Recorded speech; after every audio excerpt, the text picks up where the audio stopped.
Welcome to the second State of the Sisterhood, what we've accomplished for the year 2023 to 2024. Thank you all for attending this morning's webinar. I would like to suggest at your next meeting, if everyone takes the renewal pledge, that we are assembled here as members of the Ladies Ancient Order of Hibernians, an organization which pledges itself to the cause of the Roman Catholic Church, our country, and to the welfare of the order.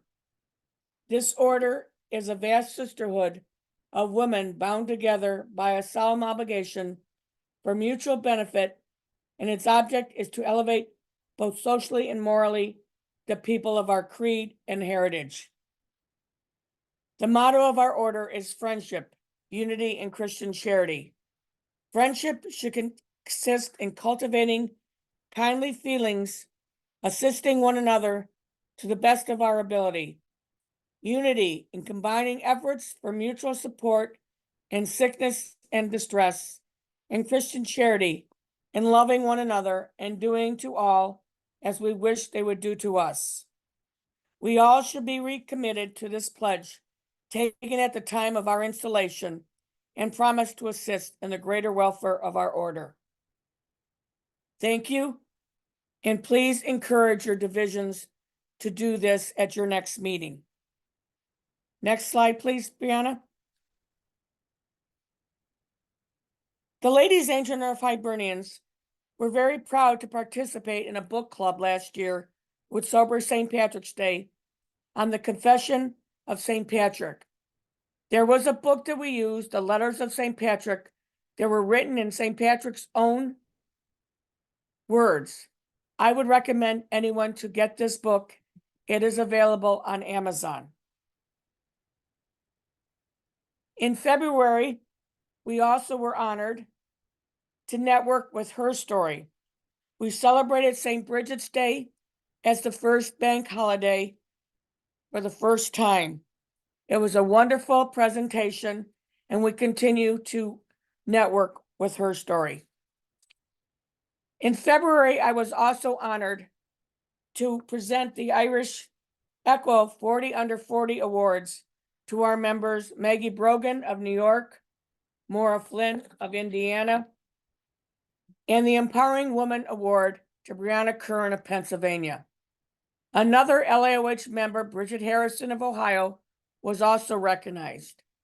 We are blessed to have these young women as members who make a difference in their communities and in their professional careers. This year, the Irish Echo is recognizing 9 of our sisters in the 40 Under 40. Congratulations to these members. The future of America and our order will be in good hands. These women are dedicated to their Irish heritage and contribute to their local communities. Voting for the People's Choice is being held now at Irish Echo website under the 40 Under 40 event page. Click on Vote for 2024 People's Choice Award. Please visit and vote daily for one of these fantastic women. Show your friendships with them, and let us make sure that the People's Choice is a member of the LAOH. Congratulations to Catherine Keene on being one of Irish Echo's community champions. The LAOH has always known that Catherine was a champion. She's always willing to help others, and we are privileged to have her serve on our national board. In March, National Vice President Marianne Lubinsky and I attended many events in the Washington, D.C. area. The LAOH was represented at many events, starting with the Northern Ireland Bureau Breakfast. At the breakfast, I was honored to present our 25th anniversary pin to Mary Lou McDonald, Michelle O'Neill, and Kieran Quinn of Sinn Féin. We also attended the conference sponsored by Georgetown's Institute for Women, Peace, and Security, Woman at the Helm, the unfinished business of the Good Friday Agreement. Ambassador Verveer was the moderator at this conference. discussing the important role women played in bringing and sustaining peace in Northern Ireland. The event featured leading women who participated in the historic peace agreement with current political leaders. Speakers participating were Honorary Hillary Clinton, Taoiseach Leo Varadkar, past Irish President Mary Robinson, Monica McWilliams. She was the signature of the Good Friday Agreement, as well as co-founder of the Northern Ireland Women's Coalition. Dame Karen Pierce, the ambassador of the United Kingdom to the United States. Paul Naroon, U.S. Consul General in Belfast. The Honorary Joseph Kennedy, Special Envoy to Northern Ireland. Michelle O'Neill, the First Minister-elect of Northern Ireland. Jane Brady, head of the Northern Ireland Civil Service. Liz O'Donnell, former Minister of State of Ireland. Emma Little-Pengring, member of the Legislation Assembly. These are just some of the women that appeared. So you can see that we were networking at our best in meeting some of these women and men at the reception that followed. The highlight, though, of St. Patrick's Day was the ambassador's reception. It was held at her residency, and at this event, I was privileged and honored to present pins to the ambassador, Special Envoy Joseph Kennedy, Kathleen Kennedy Townsend, and the new Honorary Consul for Ohio, and my friend, Mark Owen. Kathleen Kennedy Townsend is assisting us in obtaining a submission to our book, Trasnatona, The Women's Reflections of the Good Friday. She was a big help in making sure that we recognized Ambassador Jean Kennedy Smith in that book. Although I was unable to personally present a pin to the Taoiseach, I was able to give a pin on his behalf to his assistants. In April, I was honored and privileged to travel to Ireland with members of the LAOH FFAI committee to distribute our donations to groups that encourage cross-communication, cooperation, economic development, social change, cross-border collaborations, Irish history and language, nationalist infrastructure maintenance and construction efforts, and Irish unification initiatives based on peace and justice for all throughout Ireland. We commemorated the 25th anniversary of the Good Friday Agreement with the collaboration with Relatives for Justice, with the publication of Trasnatona, Across the Waves, Women's Reflections on the Good Friday Agreement. The book launch was held in Belfast at the James Connolly Center to a full room. The first publication was very successful, and the second publication was printed in the United States. This publication will be one for the history books on this period of Irish and Irish American history. A special thank you to our members who participated: Dolores Desch, Kathleen Savage, Kathy Whitford, and Sarah McAuliffe-Bellin. I also attended the conference at Queen's University on the Good Friday Agreement at 25.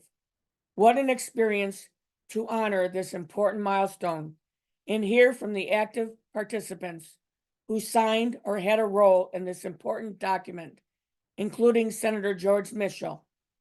The LAOH was well represented at the conference. Dolores Desch, Brianna Curran, and Special Advisor Dan Dennehy. Our presence was indeed noted. This conference was by invitation only. A special thank you to Dan Dennehy for making sure we were all invited. My personal highlight of the trip was being invited to speak at the Relatives for Justice event. It is different from others. The event was a public display of portraits of mothers who lost their children during the Troubles. Many of the mothers featured in the portraits were present at this event, and I was so humbled to be able to address them. I quoted some lines from the poem Mother by Patrick Pearse, and a friend, Mary Monte from Belfast, went home that evening and wrote out the entire poem on a wooden plaque in the shape of a heart for me. What a special gift and memory. I was honored to participate in the Global Irish Forum that was held on April 19th, 20th, and 21st at Dublin Castle. The forum was hosted by the Department of Irish Affairs, Irish Abroad Unit. Irish organizations from Australia to the United Kingdom were present. North America was well represented by groups from Canada, Mexico, and the United States. The ladies, Ancient Order of Hibernians, were well represented with myself, our National Secretary, Sandy Swift, our National Freedom for All Ireland Chair, Dolores Desch, National Immigration Chair, Siobhan Dennehy, National Webmaster, Brianna Curran, Special Advisor, Dan Dennehy, Ohio FFAI Chair, Rita O'Hara, Monica Welsh, the president of the American Women's Organization, joined us, and our special guest, Matt Morrison. The theme of the forum was Together Again. The forum was opened with an address from Michael Martin and Minister for Foreign Affairs, Sean Fleming. The first day included 3 panel discussions on the topics responding to the needs of all and staying relevant to an evolving diaspora, inclusively diversity and belonging among Irish diaspora committees in building networks to promote economic, cultural, and social connections between our diaspora communities and our host countries and Ireland. On the first day, the delegates met in small groups to share their ideas and concerns that are important to the worldwide Irish community. There was a special presentation on consular services and passport services, citizen services of the Department of Foreign Affairs. The first day concluded with a wonderful reception in the state apartments of Dublin Castle. New friendships and networks were started during the first day. I was privileged to be interviewed as the national president of the Ladies Ancient Order of Hibernians, and part of the interview was shown at the forum. The Global Irish Forum was live streamed and can also be seen on the Department of Foreign Affairs website. The final day included more panel discussions on our culture and influence. The delegates are all going home to their own countries, very involved and committed to making the Irish diaspora worldwide a stronger community. And I was so honored and privileged to represent the Ladies Ancient Order of Hibernians and Irish America. On April 3rd, the LAH was one of our 7 sponsoring organizations on the reflections of the Good Friday Agreement, 25 years of peace and progress. President Bill Clinton and Jerry Adams participated on a panel with representatives from the Ancient Order of Hibernians, the Brehon Law Society, the Friends of Sinn Féin, the Friendly Sons of St. Patrick, James Connolly Center, and the Irish American Unity Conference. Many of our members were in attendance, and this was a fantastic event. In our preamble, and I quote, "To aid and advance by all legitimate means the aspirations and endeavors of the Irish people for complete and absolute independence. What better way than to work with Ireland's future and the Friends of Sinn Féin in preparing for Irish unity? I encourage those that are able to travel to New York City. Please plan on attending the Irish Unity Conference on March 1st at the Cooper Union.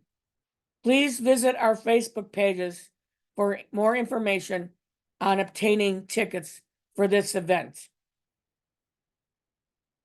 We've had a long history with the University of Notre Dame since 1978. We support our Hibernian lecture, the Hibernian research, and many, many students have benefited from scholarships at Notre Dame, including one of our own sisters who is currently a student, Ellen Lavelle. from the Cleveland area.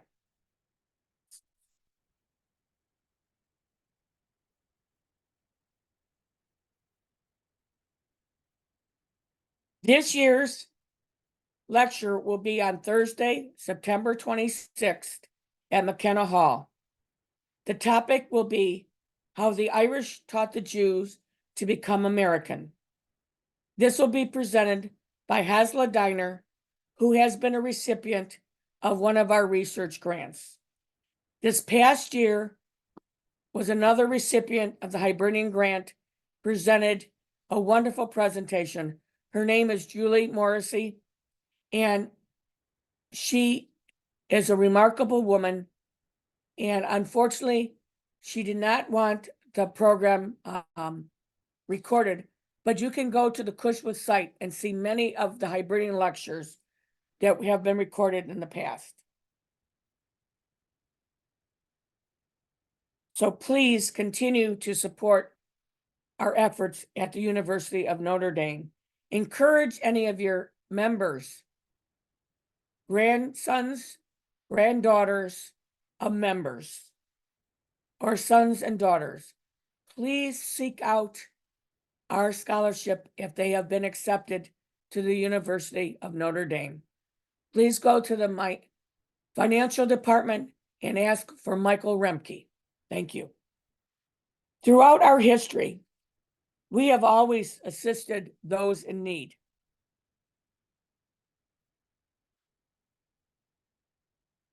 And in particular, we reached out when we were faced with devastation with Hurricane Ian. It was time for us to help those. I said, how can this organization, provide assistance? We developed the Hibernian Humanitarian Fund, and with the help of our Catholic Action Chair, Kathleen DeLulis, we were very successful with this effort.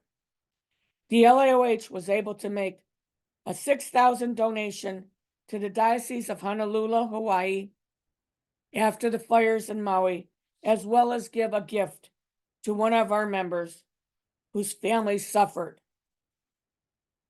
This is an ongoing. We are not wishing for any more drastic things, but our humanitarian fund is there to help. We continue to help with networking with other Catholic organizations, and in particular, the Columban Center for the Advocacy and Outreach. It is part of the work of our Columban fathers and sisters who have been our missionary work for many years. Under their guidance, our Catholic Social Justice Committee had a border experience. If you reach out to any of our members that went on that committee, it was a life-changing experience. They saw what truly happens at the border and could feel the pain of those individuals, similar to the pain and challenges that our own immigrant ancestors experienced when they came to this country. There is a wonderful video on their Facebook page. I encourage anyone to please visit that. Also, we have done a lot of work with Project St. Patrick. We have given 32 grants this year of $5 each to help. I want to thank everyone for their generosity. This is not just a Christmas appeal. Please send your donations to our Catholic Action Chair, Kathleen DeLulis. It's important for us to keep on networking with other organizations. We need to do that on the national level as well as on our local level. We, as an Irish community, are stronger when we all work together. So please reach out to other organizations in your area that contribute, whether it's to Irish history, our Irish dance, our culture. Thank you. And these are just some of the Irish groups that we on the national level have networked with. Thank you.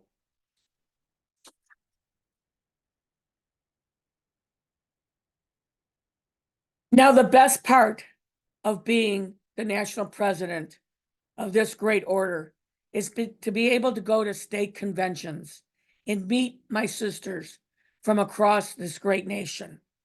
I was honored to be able to go to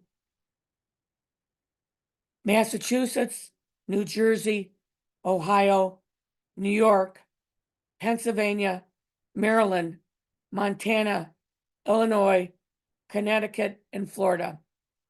The hospitality of my sisters in those states was outstanding. This is the most important part, is to be engaged with our members. Our sisterhood truly demonstrates our motto of friendship, unity, and Christian charity.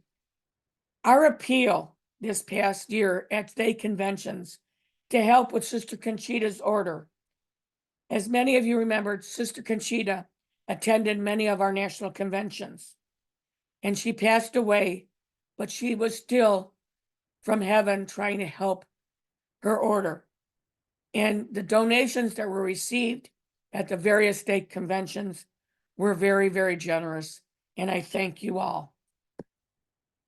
Now, I'm very proud of being the national president, but I'm also very proud to being an Ohioan, an Ohio Hibernian. And the Ohio Hibernians really showed their hospitality to our brothers and sisters, Hibernians from across this country, this October and November. What an honor for Ohio to host two national events. The AOH met in Youngstown for AOH President Daniel Cano's testimonial and the presentation of the Sean McBride Award. The LAOH met in Cleveland on November 9th through 12th, and we also had our inaugural presentation of the Constant Markovits. I was very honored to be able to present the Sean McBride Humanitarian Taoiseach Bernie Ahern, one of our pins, as well as our book, Traws in the Terra. We recognized him for all his efforts in the cause of peace. But the ladies, Ancient Nerve Hibernians, we were proud to introduce the Constant Markovits Award. This award will be bestowed biannually at the AOH, at the LAOH interim board meeting to a woman who is outstanding, passionate, and shows a deep commitment to her endeavors, either professionally or in volunteer work. The Constant Markovits Award we conferred without regard to the nominee's race, creed, religion, color, or national origin. The nominee must be a woman who, in the spirit of unity and cross-community relationships, has made significant and committed contributions to peace and justice, and the social and economic well-being of her community or the broader world. We were very honored that our first recipient was Kathleen Savage of Massachusetts, a woman who over the past 40 years really followed the example of Constant Markovits. I was honored that Ambassador Geraldine Byrne Nason traveled to my hometown of Cleveland for the testimonial weekend.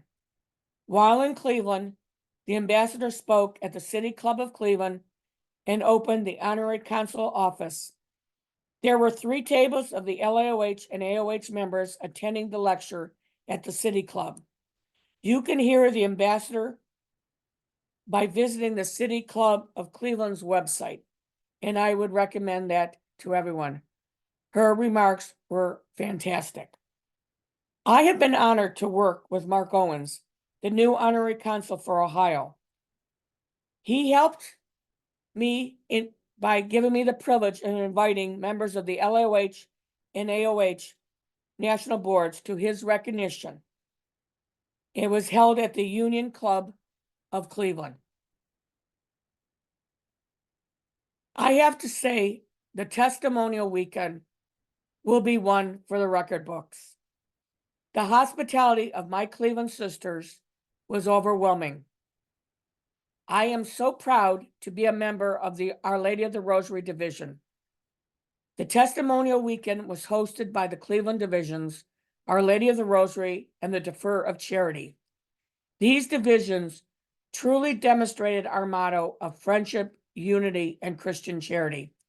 On Friday, my Sisters of Cleveland hosted a fantastic hospitality room with enough food and beverages that the room was reopened again on Saturday evening. I am also grateful that my division chaplain, Father Tom Mahoney, and AOH chaplain and uncle of Kentucky State President Molly Dobson, Father Francis Walsh, celebrated the testimonial mass. The collection from the mass helped 2 women veterans in the Cleveland area. Thank you for your generosity. The LAOH was honored that Irish Ambassador Geraldine Byrne Nason attended the testimonial dinner and the inaugural presentation of the Constant Markowitz Award. What an honor for Kathleen Savage and I.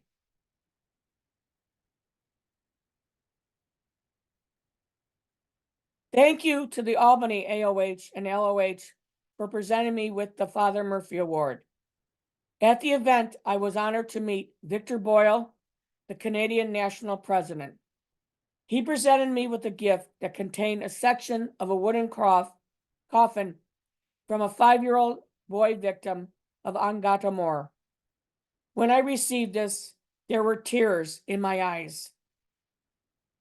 It means so much because we all are survivors of that terrible devastation that occurred in our native home of Ireland.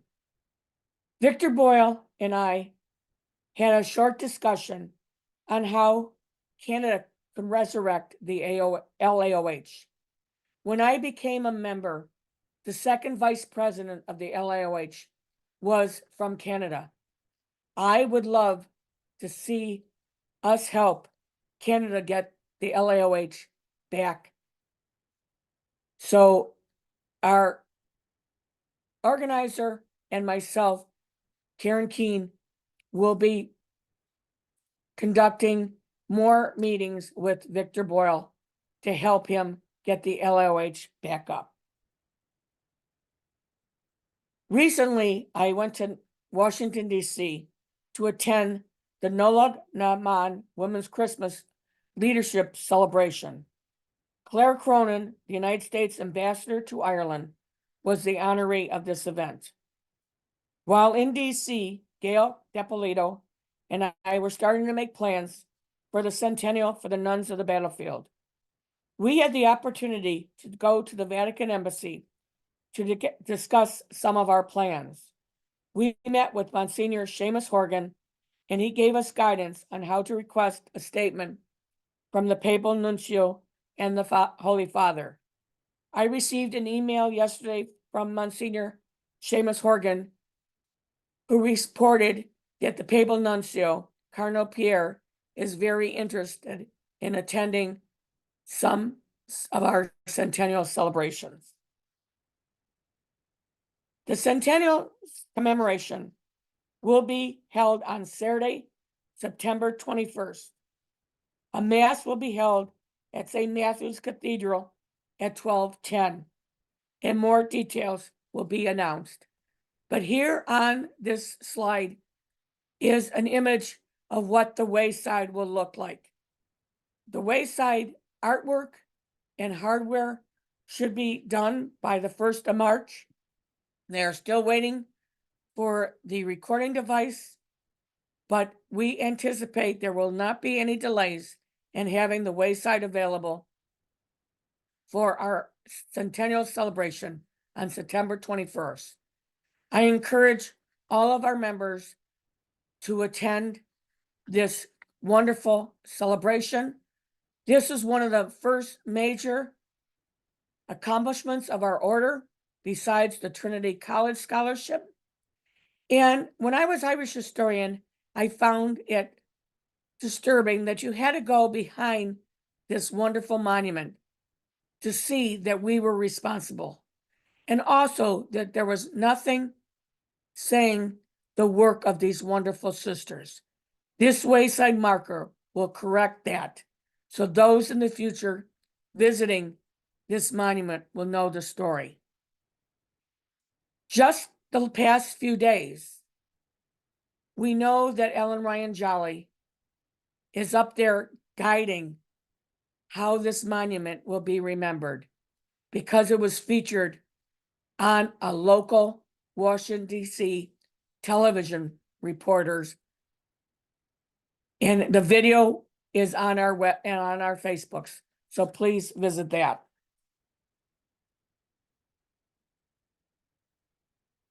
Our patron saint is Saint Bridget. This year is Bridget 1500, celebrating a woman, a life, a legacy. We have been celebrating her feast day for the past 129 years.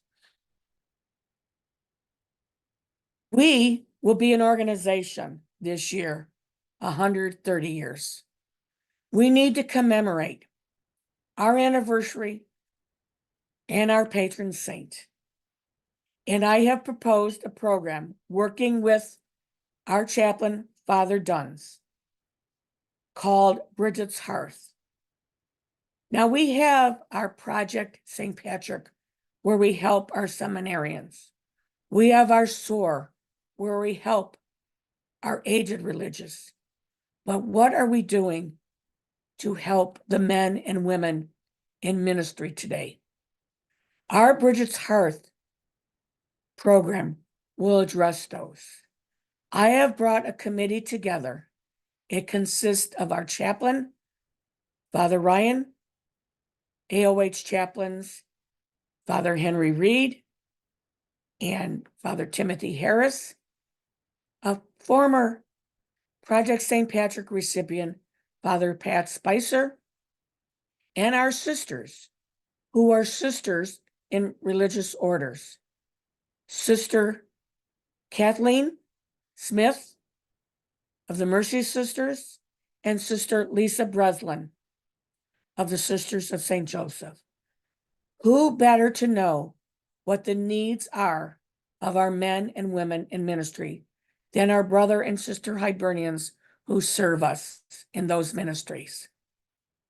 We chose the name Bridget's Hearth because the hearth was the center of our homes in Ireland, with the Sacred Heart of Jesus's photo over that. The hearth also symbolizes the light of St. Bridget, the warmth of her hospitality, and the heat shows that we can take this to great lengths. I know that we will all be celebrating St. Bridget's Day Masses and events. Please continue to post those on our Facebooks. I encourage everyone to follow the example of Bridget 1500, that on February 1st at 12 noon local time, please offer a moment of silence for peace in the world, especially in the troubled times in our Holy Land and still in Ukraine.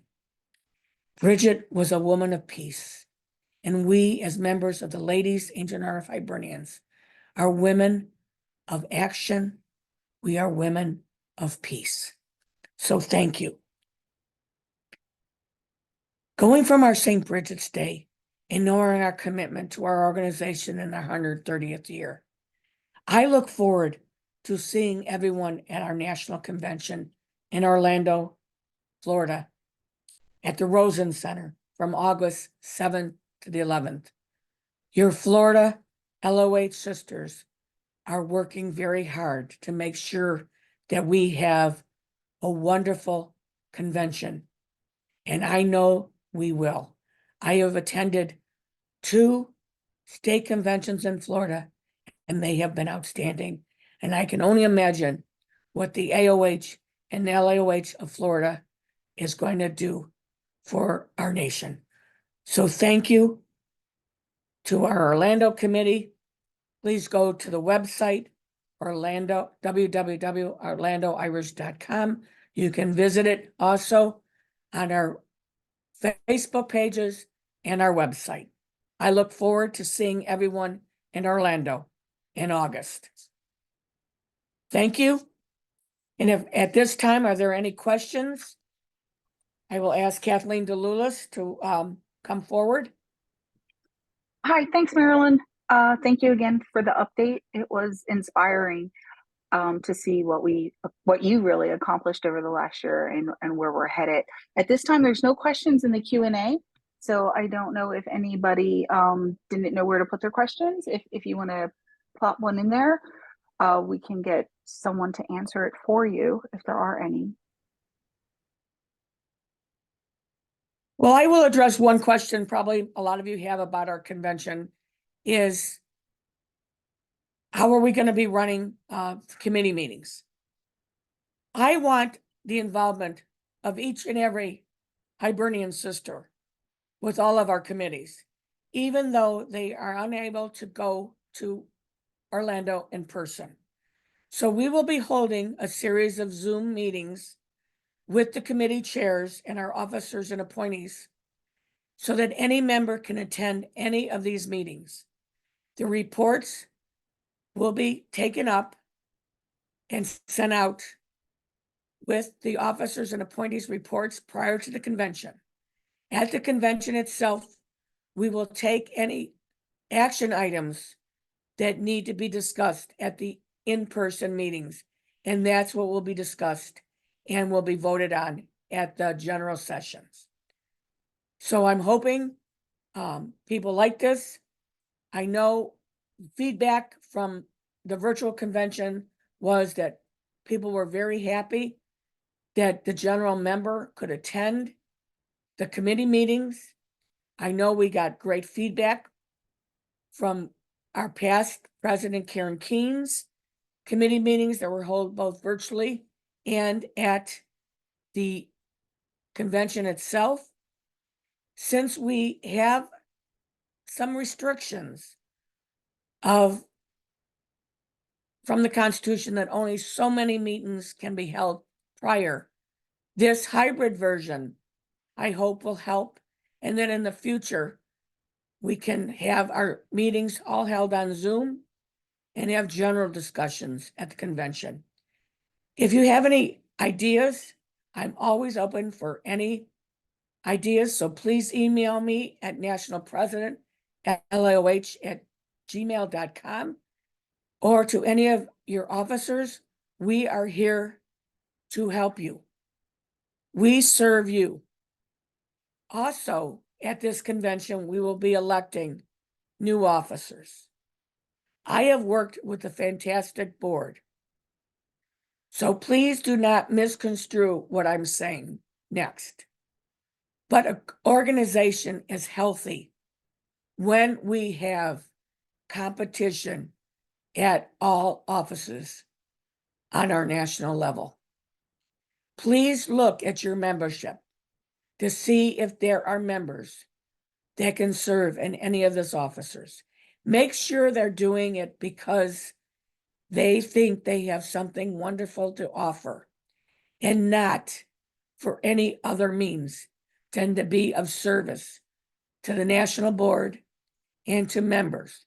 And again, this was not directed at any officer that is currently serving because my officers on this board have helped me tremendously, and I respect each and every one of them and the work they have done for the Ladies Ancient Order of Hibernians. Thanks, Marilyn. A couple questions have popped up. I've answered all but one. So a couple questions about the presentation and will be available in the links. I've referred everyone back to the website that I know Brianna will get that updated so they can use it at meetings or snippets on social media, if you will. A question about new dues cards. which I believe was related to the database, which is still under development. So as far as I know, that's still pending unless you have an update to provide.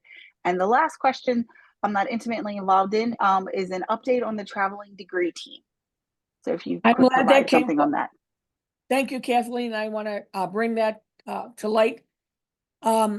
This convention will be a little bit different in how we address degrees.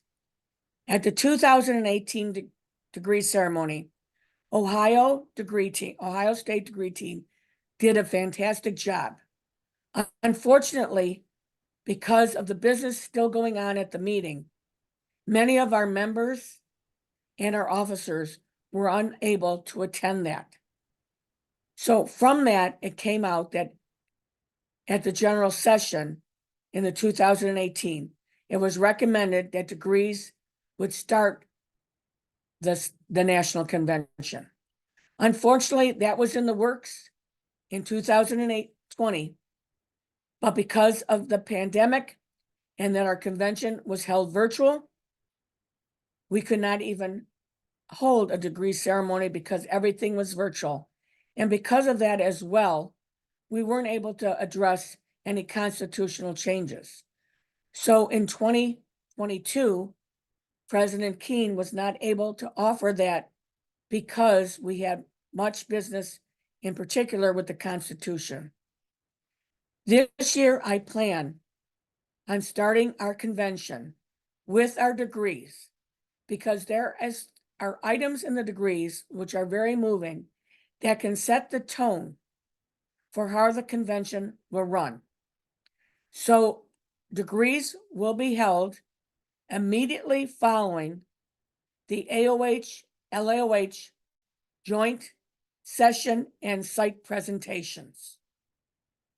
Again, degree ceremony will be presented before the general session of the LAOH National Convention. It will be held immediately after the joint session of both the AOH and LAOH. At this time, we are working with the Terra degree team out of Philadelphia. They are considering whether they are going to be able to do it. It would be nice if the Terra degree could do exemplified degrees because we anticipate that the next president of the LAOH will be Mary Ann Lipinski from the Commonwealth of Pennsylvania. And it would be very meaningful for her if that team could perform the degrees. We understand the cost involved. The degree team will be having a meeting shortly. They will be determining if they could financially do that. We understand if they cannot. And that is why a traveling degree team, one of the reasons why a traveling degree team was developed. So if the TARA team is not able to perform or makes that a conscious decision because of financial restrictions, we, the national board, fully understand that. And the traveling team will be the team to degree candidates at this convention. I hope that answers the question on degree. Yeah, thanks, Marilyn. So then we have one more question that's come in about our national numbers, and we all know that the membership reports are currently pending. But can you give maybe a rough estimate of how many divisions or overall members we may have? It looks like Nan is putting something together for our Colorado, the Denver Irish groups, and it's just looking for some general information to share and promote the order. Well, currently we are at 29 states and commonwealths and the District of Columbia. We did get word that Minnesota may be thinking of disbanding. We really don't want to lose any more divisions or in particular states. So the national board is looking at a membership at large. We do have a membership at large committee. working on this. It has representatives from the West, the Midwest, the East Coast of our country, as well as 2 national board members and 2 state presidents. They are looking at that possibility. We currently are around 9,600 sisters across the country. We would love to see that grow, and membership at large could be a possibility. So toss that idea around at your divisions and your states, because there are individuals out there that are willing to join us, but they may live 50 miles away from the closest division. We want to try to still be able to accommodate these. At this time, when our national organizer gets inquiries, all she can say is, "I'm sorry, we have nothing to offer you in that area." To me, that is unacceptable. And to each and every one of us, that should be unacceptable. We are a great sisterhood. You see our national programs. How better if we could get these programs in all 50 states? So look at the membership at large. We will be addressing that in more detail at the National Convention. Because it involves membership, it would be a change in our national constitution. But we look forward to everyone's input on this. I hope that answers the question from Colorado. Okay. There was a quick follow-up question. I'm doing some of these out of order, Marilyn. Sure. Are there any divisions in New Hampshire? I believe that's a no. There is one division in New Hampshire. I'm sorry to report, they do fill out their year-end reports, and it is a single division state. But unfortunately, when we have our state president's meeting, which we are having one tomorrow evening, New Hampshire has never participated. I hope that changes in this coming year. But there is a division in New Hampshire. If somebody wants to find out any more information, please reach out to myself or our National Secretary, Sandy Swift, for the locations of those divisions or contact information for those divisions.